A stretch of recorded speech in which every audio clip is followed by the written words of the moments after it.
So whenever you're ready. I'm ready. You ready? Well, you've got to say it. Kick it. Welcome to the Hardheaded podcast. Thank you for joining us today. A special day because we have a special guest. The legend Steve Peeples is with us today. Welcome. Legend of what? A legend. So many things. You may have heard Steve brought up a couple times, and I know one of them was in Matt's top 3, I can't believe this is actually happening moments. Matt and Steve got to know each other through prosthetics. Steve is the owner of Peeples Orthotics and Prosthetics. That's actually where Matt and I work. We have opportunity to work with Steve. Troy's had opportunity to work with Steve as well. Yep. In his video capacity, doing patient testimonials, which you could find at peoplesop.com if you want to see any of Troy's work, talking with some of the patients. YouTube. Yes. All over YouTube. So, what's on our mind? We just want to get to know Steve a little bit more, and we've got a lot in common with Steve, not just from the professional side, but Steve is an avid outdoorsman. Does a lot in the volunteer community with Wounded Warrior Outdoors, and does quite a bit helping veterans recover from injury, and which is exactly how Matt and Steve got to know each other. Yep. Pretty interesting meeting story too. When I retired and came back to Wichita, I'd been to a few places by then, and I was at a different prosthetics clinic, and was having no success, walking with 2 canes everywhere I went, uncomfortable sockets. And I'd gone to a local hunting convention here, Midwest Hunt Fest, and got a coupon to go to this archery shop. And I was like, well, I'm in town. I might as well stop by and pick up some more broadheads because I'm not the best archery hunter in the world. So I'm always needing to replace my broadheads. And from missing and hitting the dirt and doling them out and breaking shafts and everything. So falls right in line with your rifle. Unlike there'd be a trophy. Yeah. Unlike my shotgun shooting, my my archery is poor. Right. But so you do even worse than tying for third in archery. I don't tie for third in anything. Yeah. All I need is 2 arrows. That's all I'm saying. I've heard about that. No, you don't 3-shot. No, I don't even know if we covered that. But so I went to this archery shop and I'm standing in line waiting to check out, and a guy behind me, we get to talking and asked me if I was a veteran. I was like, yeah, I'm a veteran, and asked if looked at the prosthetics. He goes, is that how that happened? I was like, yeah, got to talking about him a little bit, and he knew the terminology, which is pretty rare because coming where I came from the hospital, everybody knew the terminology, but retire and come back, nobody knows what an X3 is. Nobody knows what foot you're wearing, and so I went and I paid for my stuff, and but while I was at the Hunt Fest, walking around, some guy just kind of tapped me on the shoulder while I was there and was like, hey, where do you, what's going on? Where do you go? Where do you get your prosthetic work done? And I told him where I went, and he was like, well, you need to go, you need to check out Peeples Prosthetics. You need to go see this guy named Steve. And I was like, oh, yeah, okay. I've heard about him, but he's not on the VA contract. So, it just wasn't one of my first options because that just wasn't, an option for me at the time. And he pulls out the card and he goes, hey, let's call him right now. And I was like, dude, it's Saturday morning, 10 o'clock in the morning. I go, he doesn't want to talk about work. Right. And he goes, oh, no, man, it's what he loves to do. It's what he loves to do. And it's like, he's really forcing me to try to call him like right now. And I'm like, it's not happening. Yeah. Kid's name's Jacob. Yeah. And I was like, Jacob, it's not happening, man. Well, you don't like phone calls anyway. So yeah. Text calling message. a stranger. Yeah. But, I was like, I tell you what, I'll take the number and I promise you I'll give him a call on Monday.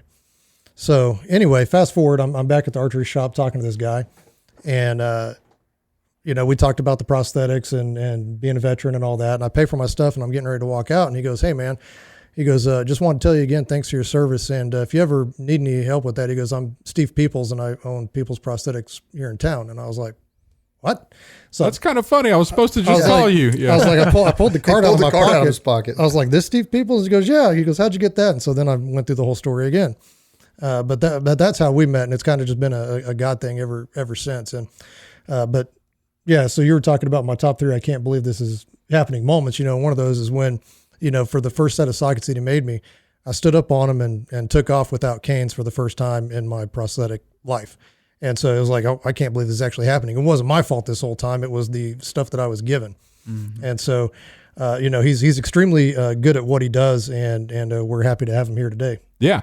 And knowing you, Steve, and we'll get a little bit into the business side of things. I don't know this. I'm genuinely asking, but I'm assuming that those sockets that you were great and you had never felt so comfortable before, you probably weren't satisfied with them and probably scrapped them and made some new ones for him that were even better. Yeah. I mean, you only know what you know. Yeah. He stood up on those things, was doing a lot better, but there was just a lot of little things. We ended up making them six sets before I was kind of getting happy. But yeah, and one of the things that's really, really neat from a value that we get from guests that we could bring on from a business perspective, Steve's methodology, and I've heard you say it a bunch of times, if it's not good enough for my grandma, if it's not good enough for my mom, it's not good enough for a customer.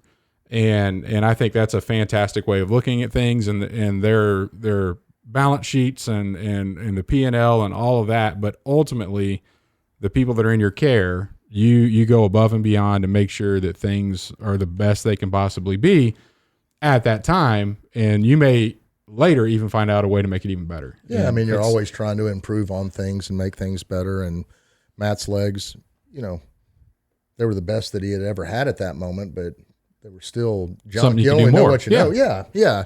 And it's kind of one of those things on the business side. It doesn't make sense. Not anybody that I know of does it like that as far as in our industry. But by the time we get through it, the next time is when we'll make up from going through all that plastic that insurance didn't pay for. It all comes back around. Well, and that's why you have patients that are bumping into somebody at a hunting show and saying, give this guy a call him today. It's Saturday, but he'd love to talk to you. You can have something better. So that's better than advertising. That's literally your patients are the one that spread the word because you have that philosophy on how you should treat people when they come in and what expectations you have for what you and your team put out. Yeah, if we can under promise and over deliver, I mean, that's all we can hope for. Best in the industry. I mean, that's the people that I've had an opportunity to meet from all over the country while I've been here. I'm at least the best at this corner of the desk. Yeah, that's.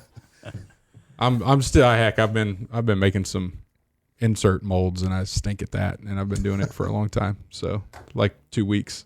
Yeah. But anyway, so the rest is history. Then after that you've got. That's when you're already hooked up with WWO, and Steve, I don't think you were working with him yet. No, yeah. I didn't really know anything about him until Matt came in and started telling me what he loved to do, and it was just intriguing and awe-inspiring. And you get these veterans, and you just want to see them live, the best life that they can, and get to do those things, and it's always fun. And Matt and I hit it off. I mean, he loves to hunt, I love to hunt. And so it was a couple of years.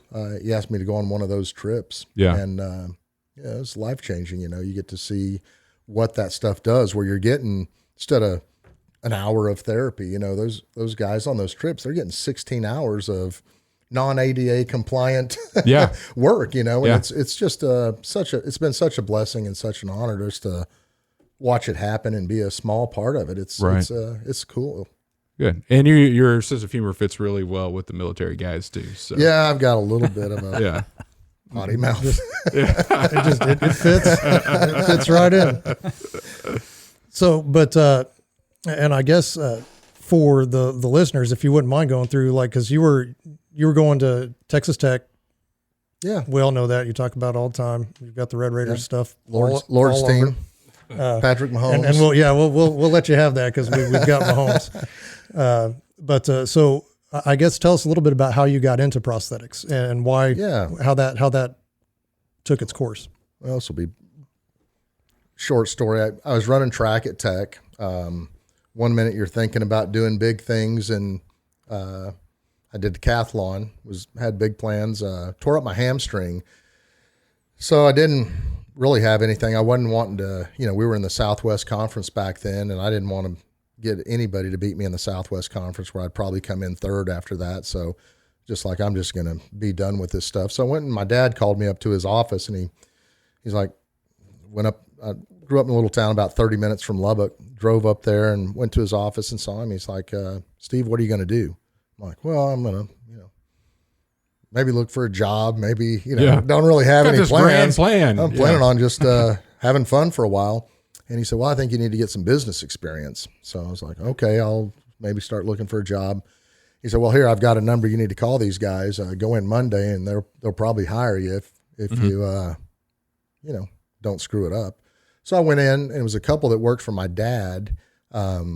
Their son worked at Lubbock Orthotic and Prosthetic Center. So got me a job sweeping floors, taking out the trash, working on braces, pouring plaster, doing that stuff. And just kind of, it was a God thing. My dad retired when he was young from Motorola as an electrical engineer, and then moved back to West Texas from Scottsdale, mostly to teach my little sister and I what a dollar was. So put us to work on the farm, bought some farms, had this wholesale ceramics business, which was completely off the grid to start, from what he had been doing, and ran this little business. And so I grew up around plasters and all the stuff that we use. And that kind of, I was working at that shop and went in one day, and I'd been there about 6 months, and I'd already kind of found a niche as far as the molds and stuff, where I was pretty good at making braces and making molds and getting sockets to fit. And one of the prosthetists at that place asked me to go in and help. He was going to fit this little 2-year-old with a leg, or no, 10-month-old. She was 10 months old. Oh, wow. Yeah. Wow. And I was like, okay. And they didn't speak English, and went in there, and the dad was kind of sitting on one side of the room, kind of that machismo thing, and the mom and the grandparents were there. And he went in, he had taken a mold, had this leg, and it was kind of like one of those things where everything lined up pretty good, kind of like with Matt's legs. We got pretty lucky on getting those in. He drops the canes right off the bat. Well, this little girl's 10 months old and stands up, and it's like, mom is starting to cry. She's kind of wobbly, and starts running around the room. And I mean, I was just like going, oh my gosh, this is how crazy is that? Wow. The grandparents are crying, the dad's crying, everybody's crying. I'm back there crying, trying not to, it's just kind of one of those things where I went through that, and then I worked in the ER. And, the one thing I noticed about the prosthetics was when my boss, the guy that owned the place, wasn't there, he was still making money. We were still fitting braces and doing stuff. Yeah. And my buddies, I was working with the trauma team at Texas Tech and working in the ER. When those surgeons weren't cutting on anybody, they weren't making money, even though it was a lot, more stress. But my boss was fishing all the time and hunting, and it's just one of those God things. Right. Just fell into it. Yeah, you could change people's lives and still have a life. Yeah. And just, for our industry, it's been pretty lucky, just the way my dad raised this kind of problem solving, looking at the world through an engineer's glasses, how you're raised. And then, looking at some of the stuff that we do it just doesn't make sense, the ways that you're taught to do stuff. And some of the, the book stuff is just not the way to go about solving for that person. Yeah. And I think that's evident based on Matt's, experience and a lot of other patients that we have. There's a lot of capable people out there that are providing prosthetics that help them in a way, but then you kind of look at it a little bit differently, understand a little bit more of the dynamic on loads and where the bones and the nerves and all that are in the residual limb. And then you work your magic. Try to imagine how that stuff's moving inside this little rigid socket. Yeah.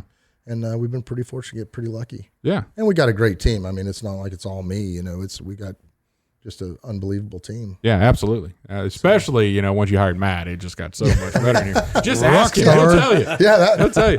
I'm surprised this isn't an Employee of the Month trophy that he made himself. Well, I have multiple name tapes for that. That's funny.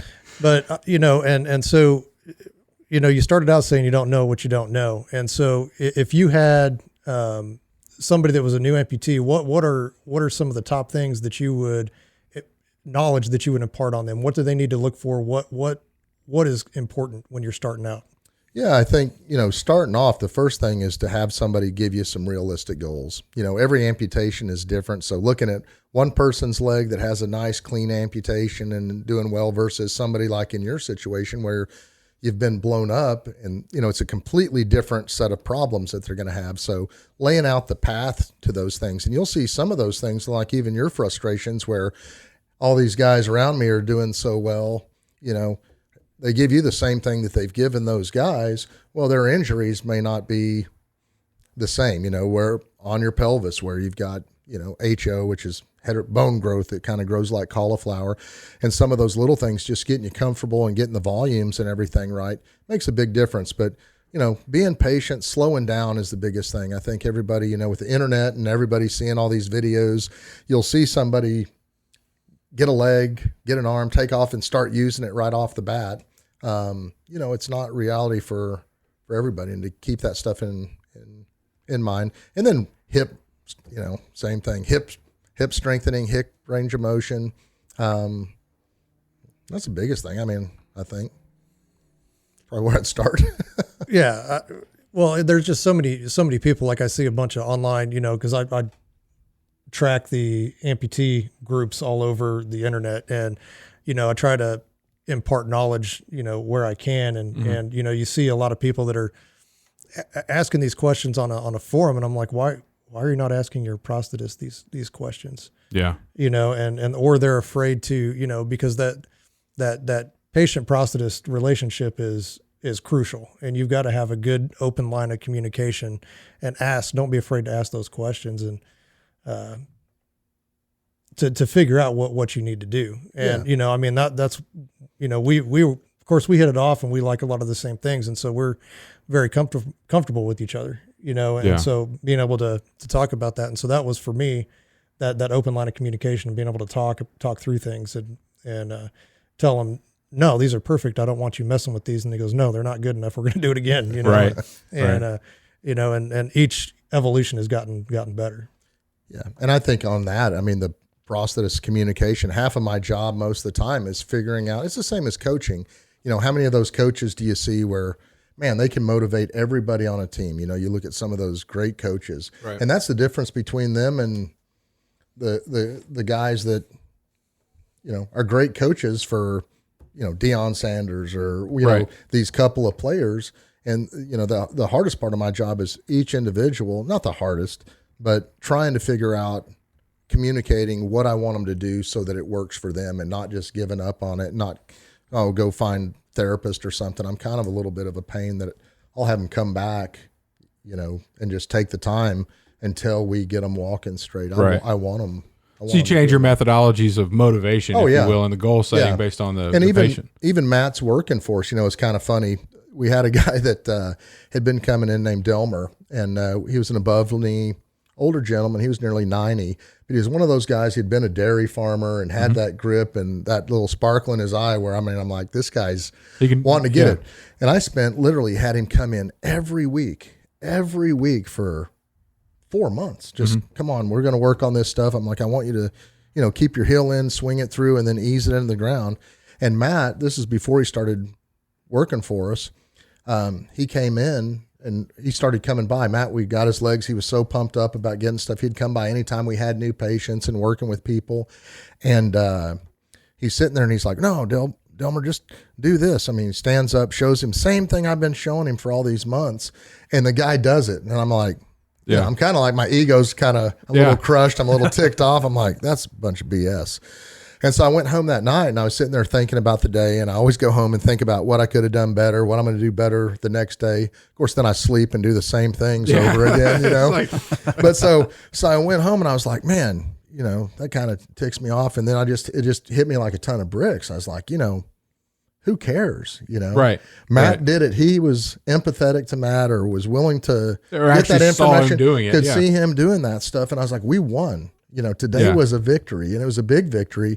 And I'd been, trying all these different things, and it was just like, I just getting the right person in there. So Matt started coming in. We eventually ended up hiring Matt and having him, help those patients, especially early on. It's been such a blessing and so good to have somebody in that role.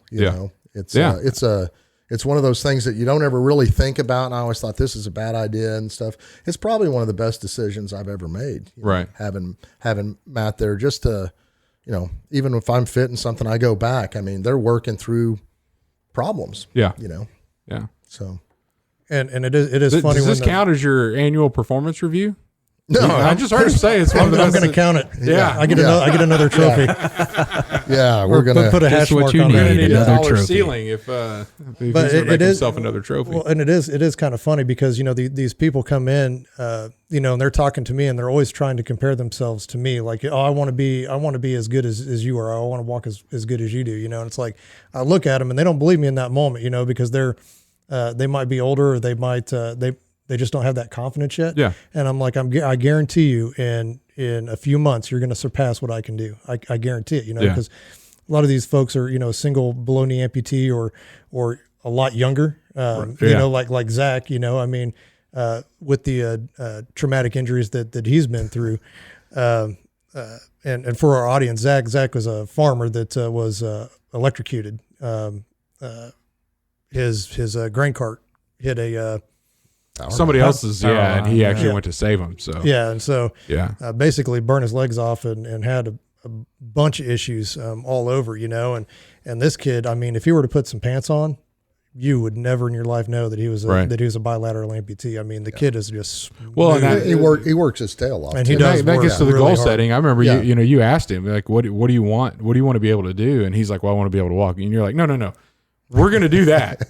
Like, what do you want to be doing? And he's like, well, I want to be farming again. And that's Troy, the most recent time we had you out for a video perspective, you actually went out to the farm and filmed Zach working. And I bet on the we farm. can flash a little bit of that video. Yeah, we'll show some video and we'll share the link to his story in the comments for Because everybody. this kid is driving that video that you took where he's driving that combine, and they told him basically that you're not going to farm again. And I remember that portion of the video with him talking about that and driving and all this kind of stuff. And here he is climbing up into this huge combine and then working a manual, working a clutch and everything else just with his prosthetic legs. Yeah. It's pretty darn impressive. Yeah, he's worked his tail off to get there too. Yeah. And when people say I want to be like Matt, I always wonder, in the back of my mind, now that I know Matt so much better, is why would you set the bar so low? Right. I tell him the same thing. I tell them the exact same thing. It's so funny because it's fun for me to be able to watch that confidence level because I know Steve does this every day. He gets to see it every day, and now I'm part of that exclusive club too, where somebody comes in with their expectations. They're like, man, I just want to walk, and they don't have that confidence yet, but what's coming. Mm-hmm. And when they finally see that and they're like, oh crap, I can, Yeah. and then they finally get it. And I'm like, see, I told you, you're out running marathons now and I'm never going to run a marathon. Right. you know? Yeah. But it's fun. You'll It's- probably make yourself a marathon trophy though. I Yeah, imagine. oh yeah. First place Boston Marathon. He drove 26.2 miles home. Let's get a trophy. Get a trophy for that. So Yeah. to our audience, what we're talking about is all of us. We're actually out, Troy included. We're out shooting sporting clays. It was my first time to shoot sporting clays. I think it was Troy's first time to shoot sporting clays. No. Oh, it wasn't. Wasn't the So first time. Matt and Steve had been doing this for quite a bit, and I think you were going to make some adjustments to his His program. leg, we were programming his knee because you guys were doing a TV show, so Yeah. y'all had that. I was kind of on the sides, but working on his leg. So we're keeping score, and we get down to the end of the match. Before you get to there, because we're talking about the programming of the leg, so just for everybody out there, here's how it started. I sandbagged the first 4 stands, and then we were going to program the knee, and then all of a sudden I was going to start hitting every clay. And So you may have sandbagged. I did sandbag. I did know that the knee got programmed. I The saw knee that did happen. get programmed. We did. You did not hit all the clays after that. Not all Like, of that them. did not happen. Not all of them. That did not Hey, happen this- one bit. Sandbagging nonsense. This is the first I've ever heard Yeah. of. Troy, don't So- don't play that game. holes. Don't play that game. At the end of the day, we're getting, it's the last round. Now I'll tell you right now, Steve is at the top. Like we were not in the same category as Steve. I think you may have missed 4 or 5. I think 4. Just a few. the whole round. We get to the last station, and I'm like, Matt, I'm if you hit all 4, you'll beat me. I believe this is how it went. Yeah. And because I only hit 1 out of the last, I don't know what it was, or however many I hit, but you had to hit 4, and you did not.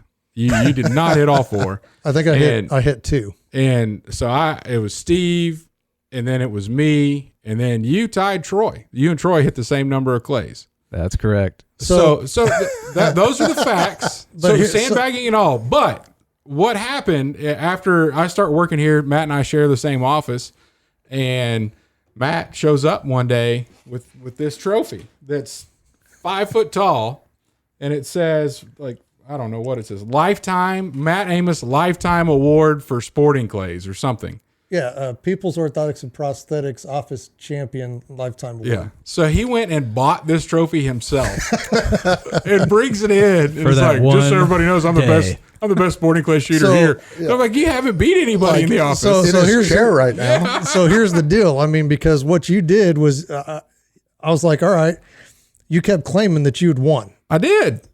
And you said that there was no asterisk by your win when I didn't There's shoot none. the first 4 stands. So I was like, all right, let's go shoot again. You're like, nope, I've won, so I'm not going to shoot again. So then I had to get this trophy in order to instigate you to get another round of sporting clays in. The funny thing is, you're coming at me, and Steve beat us both handily. Well, and the only reason for that is because they couldn't fit back office. People's Orthotics and Prosthetics back office champion on the top plaque.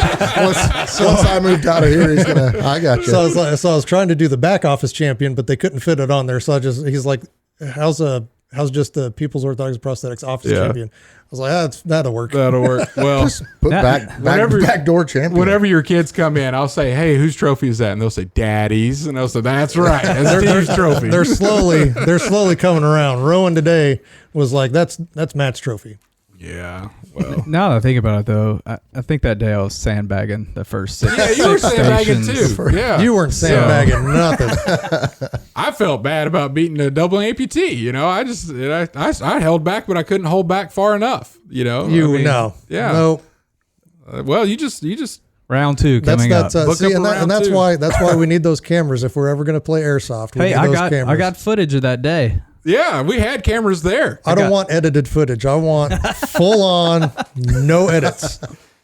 Now we're getting to right. see the real Matt Amos today. Thanks for bringing the real Matt. Yeah, no out. problem. Yeah. No problem. All right. So top 3. What do we have for top 3 today? Top 3 wild game meats, and we picked this one.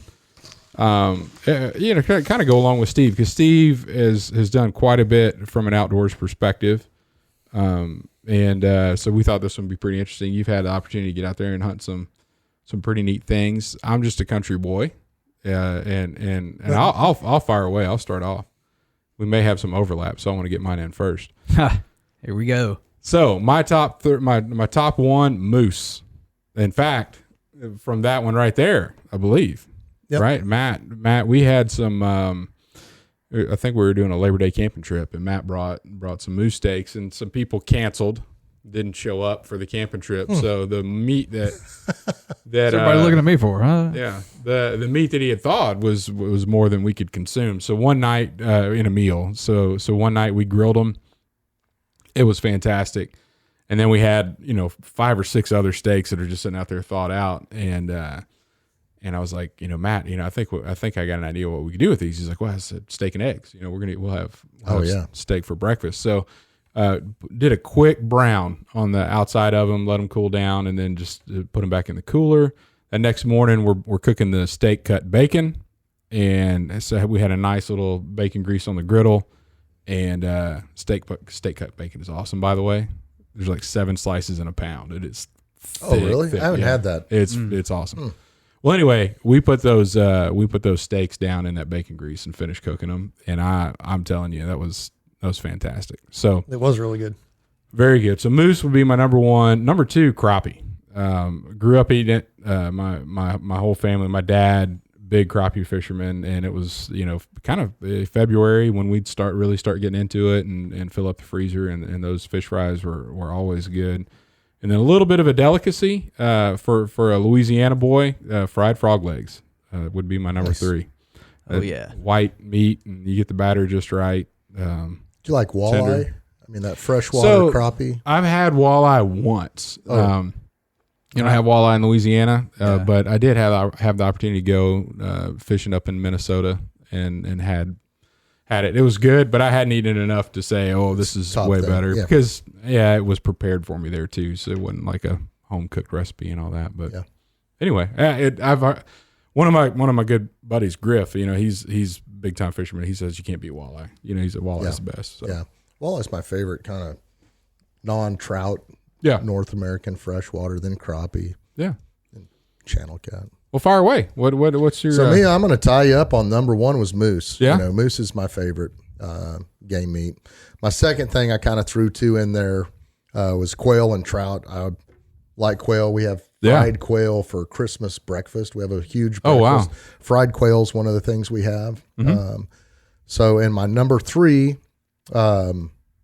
is mountain lion. Yeah. Okay. Yeah. So mountain lion is one of those funny things, and I think half of it. Number one, it's really good, but it's a white meat. I've never seen one, never processed one or had. Yeah. So it's kind of like I call it a cross between pork and chicken, but it's just like a pork tenderloin. It's just surprising. But I took the quarters, had them smoked them. I mean, it was phenomenal. It was kind of one of those things that was a surprise. And actually, there's a friend of mine that's a surgeon. He's an Asian, and I went to him after I shot this thing, and I was like, I need your family recipe. He's like, for what? He's like, for cat. And he's like, what? We don't, kind of went back and forth quite a bit. It's probably going to get thrown off the air, but went back and forth. I was like, no, you really got to give it to me. And he's a good buddy. He's like, we don't eat cat. I'm like, come on, give that to me. Yeah. But it was phenomenal. Yeah. It was really completely blew me away. And we had a guy actually, when we drove all night, got out to Colorado, they'd gotten a big snow. And so I went up, took my test for being able to get my tag, got my tag, went up, and you got to get them checked in with the game warden. So we went down to meet the game warden after this was the most brutal day of hunting. We planned on, you may walk a mile and do something. We got this deep snow that's over my knees.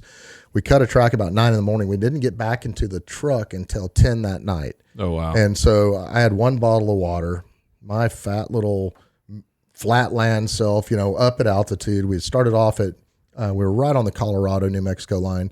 Started off about 8,500 feet, ended up going over 10.5 at one point. It was just every ridge we'd go. It was just absolutely brutal. And while we got there and the game warden was coming to check, this guy came up and offered me $500 for a couple of quarters. And I was like, man, this is a setup. They're going to try to arrest me for doing something stupid or, I didn't know what to think. And I was like, nah, I'm not going to do that. I paid more than that to hunt this cat. And got home, and I was like, oh, my gosh, I can see why they want it. Yeah. Filet mignon of the mountain is what the old mountain men call it. Oh, wow. So kind of cool. Funny. So that's my three. Yeah. Sounds good. All right, I'll go next. Number three for me is pheasant. I like to breast them out, and I cook them two ways. I'll cook them up and make fajita meat out of them and have pheasant fajitas. Or I'll put the breasts in a slow cooker, cook them for about 6 hours in cream of mushroom sauce. It's really good. It tenders them up pretty good. And then number two is duck breast. I like to make a mean duck gumbo. It's my Aunt Rosalind's old recipe, so it's a family recipe she has passed down. She makes duck. She also used to make a seafood gumbo, and I got both recipes that are really good. So duck is number two for me, and then number one is venison backstrap. That's good. It's the absolute best. I like to slice it thin, batter it, and fry it's the it. only way you can slice your... The ones that he shoots? Yeah. They already start out thin. I don't know why you're slicing them. Young, tender backstrap. Button, buck, backstrap. It's pretty good. No. So my that's one thing. So wild game at my house is hit and miss. But that everybody in my house goes crazy when I fry up some backstrap. It's kids, so good. Everybody. It's just they love it. Yeah. The duck thing, I don't get that. Guys that love duck, I've never had a duck that I was like, man, this is great. I could help you. It's. I don't think it'll ever make my top three. I've had a few meals that I'm like, man, this is really good, but I've had enough where I've overcooked it or somebody cooked it for me, and it's just like, it's there's a borderline. That's what everybody says. Yeah, if you go beyond the edge. Now in a gumbo, it's easy because it's just gonna stew. The roux and and that gumbo, that recipe, I'll share it with you, man. It's so good. And then, but I've had it grilled, and my buddy Jeremy grilled it one time with coffee grounds and the rub. And it was extremely rare. But man, that was one of the better, Yeah, and a grilled lot of meats I've people ever do had. like the jalapeno with the cream cheese and wrap it yeah. in bacon Same as and all Dove that. or- And yeah. and that's good too. But Yeah. yeah, so Matt, what you got? So for my number one, I'm going to have to say is nilgai. And nilgai is a kind of an Indian antelope type of deal. You know, when people think of antelope, they think of the speed goats that we've got here in the Speed goats, Range maggots. Same thing. range maggots.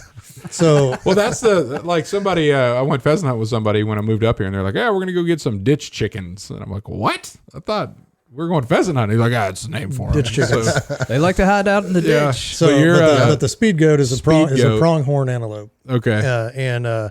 But you know, A nil guy's like a lot bigger, right? so it's Yeah. a species of antelope, but they're, you know, a good bull, you know, be up there in that 700 pound range. Oh wow. Okay. And the meat on this thing, the very first one I shot, when I got it home, I flew home with it on the cooler, and when I opened that cooler up and that meat smell just hit me. I mean, it was like I wanted to eat it raw, and I was like, this smells phenomenal.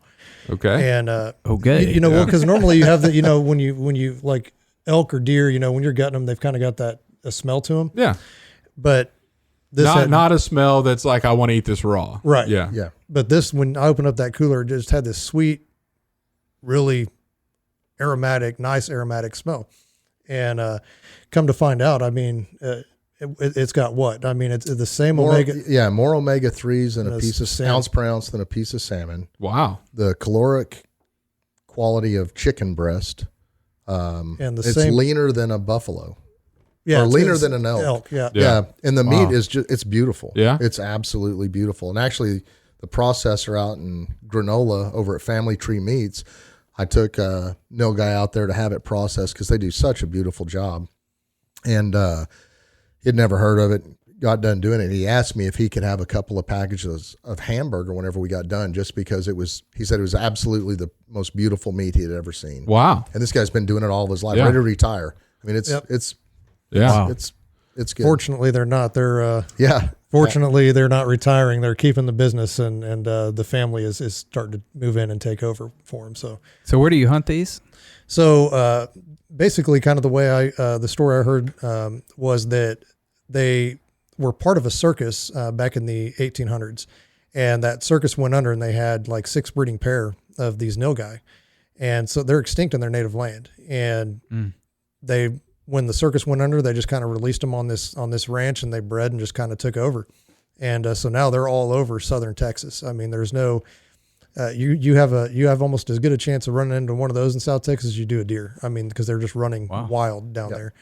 So you don't want to run into one of those at night. So I thought it those- was like the King Ranch. Was it not the King Ranch that had 6 breeding pair? It might have been the King I think Ranch, that's but- what it was. Yeah. But all that around Harlingen and Weslaco. And that's and it's right next to the Upper Uteria is where I shot my first one. It was right next door to King Ranch. But same thing, because I was living in California at the time, and there was really no butchers there that I could use to do that. And so I just went to this little Mexican market, and the butcher in the back, same thing. I mean, he goes, "Yep, I got it," and cut it all up. And he said the same thing. He goes, "Man, this is really, really good meat." And I took it to one cookout, and it was the favorite of that cookout that I brought that to. And I just did little, almost like filet roll-ups type of thing with the cream cheese and the jalapeno. Yeah. Don't need it. I Yeah. mean, it is so good. So good. Yeah. So that's my number one. We need to look at like they have that omega-3 fish oil. You know, we need to do an omega-3 nilgai oil. Nilgai oil. There you So go. there may be a Start- market for that. Start pressing them. Yeah. My wife's not a big wild game. She's gotten better in the last few years, but she was ticked off at Matt. Probably still is. Probably for still. him. Like, she'll ask, "What is this?" Nothing. And he's like, "It's USDA." Blah blah blah. She ended up beating it. Found out it was nilgai, and it was just ticked off that he slipped it to her. But that was one of the first times we ever ate over at your house. Technically, I wasn't lying, because that was the second one that I had shot, and that was on a ranch, and that was a trophy. That was a trophy bull. And so the USDA actually has to certify that meat, and so it was USDA certified. it just wasn't. It wasn't beef. Yeah. That's my number one. And funny thing is for my family, they like that, but their favorite so far has been oryx. Oryx is probably one of my family's favorite. And that's a type of mountain goat? No, oryx is a scimitar horned oryx. I would it say looks it's an like an antelope. antelope, but it's probably I haven't shot one. I want to shoot one of those out. Yeah, a buddy of mine used to have some of those on his ranch. He had a high fence and had a bunch of exotics. So the funny thing about those is that's what they think that the unicorn came from, is because some of those have broken off, and so they've got that one Big giant. Oh yeah. Yep, that comes off. So It wasn't the rainbow poop everywhere. no, No, I don't think that they poop rainbows. Oh, okay. Just checking. Number 2 is going to be axis. So axis deer, I've had the chance to have quite a bit of that, and it's kind of along the same lines. Very good smelling meat. The rarer you cook it, the better it is. It's just super tender, really, really good meat, and they're beautiful, beautiful animal.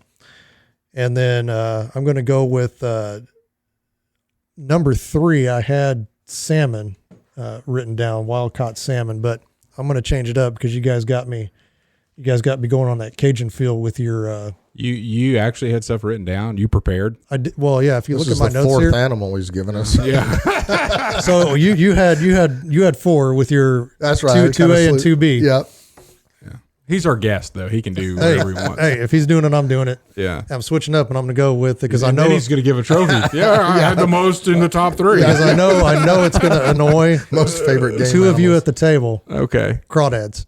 Oh, shut up. Crawfish. So- you don't say crazy. I like crawdads. It's crawfish. So Punks. I've never seen one. I can't even comment on Yeah. that. so for these Louisiana boys, your crawfish Yeah. is probably one of my. It would be in my top 3. Doing those crawfish boils and peeling Yep. those tails and getting that Cajun spice. Yep. And then mixing it in with the potatoes and the corn on the cob Yeah. type of deal, and that's one of my favorite. I wouldn't necessarily call them wild game. They're farmed. Coming from Louisiana, Yeah. they're farmed. You can get them at any Chinese buffet across the U.S. Yeah. So then I'll stick with my wild salmon. How's There you that? go. Yeah, stick with your wild salmon. Now, I will tell you, I was not a salmon fan until I took a trip to Alaska and got to eat some fresh salmon. And then It's I'm like, way oh, man, different. this Way is- different. Yeah, it's a lot different than what I They do have wild caught salmon in a frozen bag that you can buy at Kroger, though. So I don't- That's not what he's talking about. right. We've got a fish market by the house that actually flies it in 3 times a week. That used to be right here by the office. Oh, and that's they've got- awesome. Yeah. It's great. Yeah, we ran I'm out. a We fan. didn't get to go salmon fishing last year because of this COVID. I did. Yeah, he did. You had But to we take didn't- a we didn't- test. Oh yeah, I had to do the whole COVID test and You quarantine. didn't bring? Did you bring some home? We didn't get to bring any home. Yeah, that's what. Did fish carry COVID? No, No, I don't know. Why didn't you bring any home? They haven't tested the fish yet. not enough room in the prison wallet. well, I think that the week that we were there, the good salmon, because the ones you want are the sockeyes. They're the best ones to eat. Mm-hmm. They weren't running at the time, and so there just wasn't enough to spread between everybody Yeah. to bring back. But when we're up there, I mean, this time I caught so many trout, which I never have caught that many trout up there. But I got into this new game called mousing with a fly rod, and it's a little fly that looks like a mouse. that kind of looks like a mouse, and you just kind of wiggle it around and pap. So I got Dolly Varden trout, and then rainbows, and then we cooked those up on the shore. And Now, had shore and lunch. you mentioned trout is 2B or whatever, whichever one of yours. 2A. But there's something about, and I think it's happened with me more with trout than any other wild game, like catching and cooking right next to the stream or wherever you get it. Yeah. There's something about that with trout that's just fantastic. And for me, growing up, my dad, that's what we did in the summers was go fishing, Yeah. all over the place. We'd spend 2 weeks in Wisconsin. We'd spend a couple weeks in Colorado. And trout always, they just live in beautiful places, you know. Yeah. And it's those small creeks. It's more of a, you know, and I'm not a big fan of going and fishing the San Juan where you're elbow to elbow or over in Missouri, but you can get in some of those remote places where it's more of a spiritual, you know, it's the same as hunting, you know, for me. Mm-hmm. Yeah, for sure. Well, cool. So that concludes my top 3, but I still maintain that crawdads are Crawfish. on my top 3. Yeah, just go down to Louisiana and, you know, I don't know, somewhere around Bro Bridge and say, hey, where the crawdads at? Where can I get some crawdads? Just do that for me. So I will be the weird one. Yeah. Yeah. Yeah. You may not come back, you know. Maybe. They might have some grace. Yeah. Who's got the good word for us today? Man, I got the good word today. Okay. And it kind of fits with what we were talking about earlier. A quote I heard recently is freedom is on the other side of discipline. And I think you can say victory is on the other side of discipline as well. Whether you're talking about reaching a goal or something, you always have to set things in place to actually reach those goals. Whether it be walking on prosthetics or something financial or, you know, whatever it may be, a business goal that you're trying to get to, you know, just being disciplined enough. Walking up a mountain. There you go. That is hard, and you must train. Unlike we did not train, you must train. We could throw that picture up there again because that's still one of my favorite pictures. Is you passed out on a rock. That's good. It was fun. If I ever do that again, I will be training, disciplining myself so I can have some victory at the top of that mountain. Yeah, and then I got a quote from Kobe Bryant. It says, "I have nothing in common." A quote. A coat. I was going to say, you said coat. Fits quote. Fits Quote. like Okay. I was fits like what- a cape. Why did Kobe give you a coat? Yeah. Like, I don't know. I don't have a coat, but a quote. Okay. Quote, "I have nothing in common with lazy people who blame others for their lack of success. Great things come from hard work and perseverance. No excuses. Dedication sees dreams come true." Yeah. And I think he exemplified Absolutely. hard work For ethic. sure. A lot Yeah. of people He did. talked about how talented he was, but Yeah. he was in the gym a lot more than most anybody else on his team. Yeah. Seems to be a theme with some of those, most of those top players. is Those they- lucky players Yeah. that were just gifted with Yeah. talent. they've got all that natural ability. Yeah. Yeah. No work whatsoever. Yeah. I like that. I always think about Jordan in that documentary. I took that personally. you know? Oh yeah, Yeah. yeah. Yeah. He worked his tail off. That's my dad's favorite quote. That's my favorite quote from my dad. Was always he'd say, "Well, the harder I work, the luckier I get." Yeah. And you know, as you get older and you realize you just got to outwork everybody, not just the people right around you, but you know, those people that he's so lucky, he's got this Right. or that, or you know, They typically say that when they're somebody- sitting on their couch. yeah, you know? somebody worked Yeah. their butt off to Yeah. get wherever they are, and that's Yep. what you strive for. Well, and I think that still resonates too with your ability in prosthetics. I mean, you're just going to outwork everybody else out there when another prosthetist would have just given up and said, "Oh, that's good enough." Just hard-headed. It's never hard-headed. That's right. But Not that's very practical and realistic. Yeah. Yep. Yeah. Yep. All right, you going to take us on out? I am.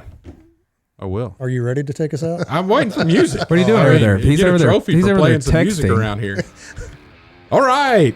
Thank you for joining the Hardheaded podcast, brought to you by Admiral's Pennant Beard Oil.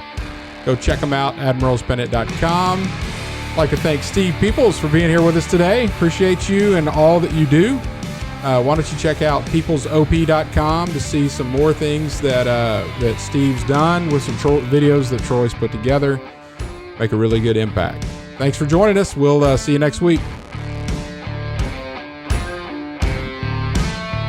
Simple as that. That was fun.